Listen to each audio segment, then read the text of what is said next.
যুদ্ধের ক্ষত এখনও গভীর, তবে পবিত্র রমজান মাসকে সামনে রেখে ধীরে ধীরে প্রাণ ফিরছে গাজা উপত্যকায়। দীর্ঘদিন পর খুলেছে শহরের ঐতিহাসিক জাউইয়া বাজার। বাজার খুলে যাওয়ায় রমজানের কেনাকাটা করছেন স্থানীয়রা। তবে আনন্দের মাঝেও রয়েছে অর্থনৈতিক অনিশ্চয়তা আর শঙ্কা। আরও জানাচ্ছেন ইমতিয়াজ আহমেদ।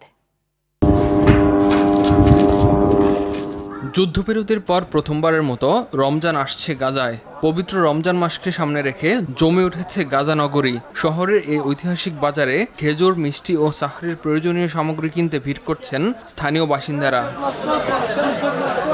স্থানীয়রা বলছেন, যুদ্ধের আগে যেমন ছিল অনেকটা একই পরিবেশ ফিরে পাওয়ার চেষ্টা করছেন তারা। তবে গত বছরের শোক আর ক্ষতির স্মৃতি এখনো রয়ে গেছে।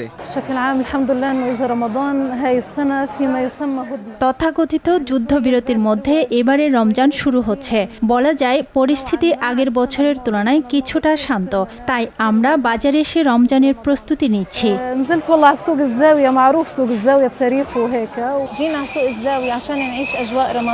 জাউইয়া শুধু একটি বাজার নয়, এটি আমাদের ঐতিহ্যের অংশ। যুদ্ধের পর প্রথম রমজানে আবার সেই আবহ অনুভব করছি। বাজারে ব্যবসা আগের মতো আর নেই।